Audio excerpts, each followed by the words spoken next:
So what have I learned from my life's research? Oh my God, that's a lot. But if I could summarize it, and it might sound really esoteric and far-fetched, but I assure you it's based on a lot of research. I believe that the history of our world may be quite different than what we've been told and taught.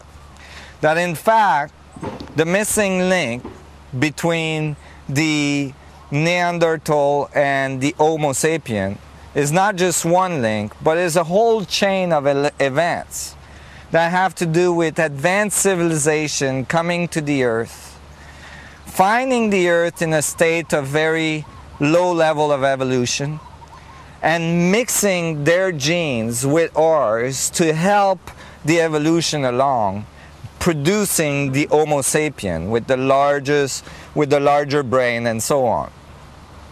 This change or this advancement in our evolutionary step is described and in many different societies around the world, in ancient texts, in legends, in myth of creation, all defining these advanced civilization coming to the earth, called the sun gods or the sons of God, having children with the women of the earth, or mixing their genes with the people of the earth to produce this new human.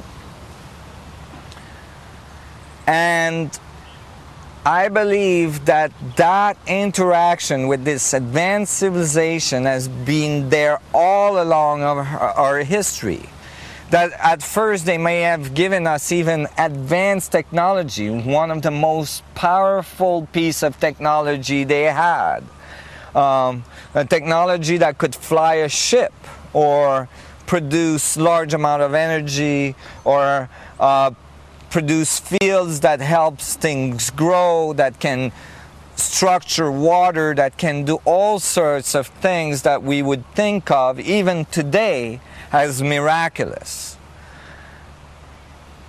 That very advanced technology, I believe, was present at the earliest time of our history, and then was removed eventually because of a need to allow our growth to mature before we would have that level of power again.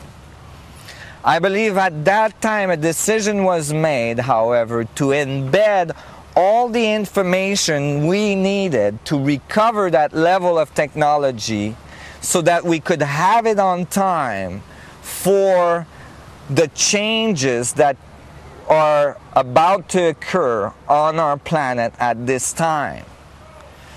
That information was embedded in religious belief and cultural structures, even in building practices, so that it would be encoded and passed on from generation to generation to this time for you and me to recover and decode and apply properly for advanced technology and philosophy.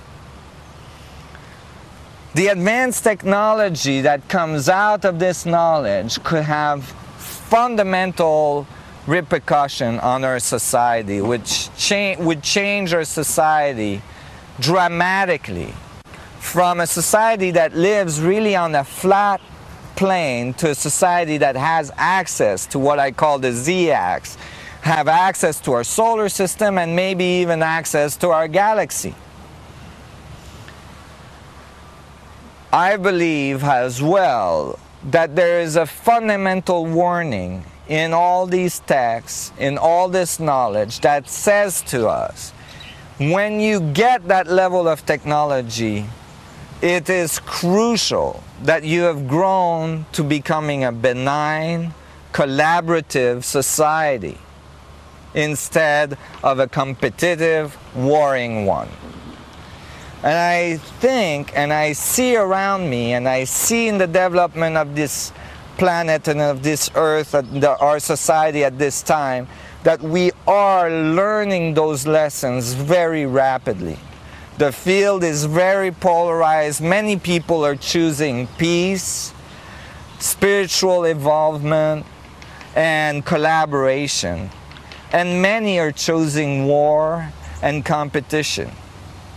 And it's becoming obvious which one is most powerful, which one is the one that is going to be necessary for our evolutionary step at this time in history.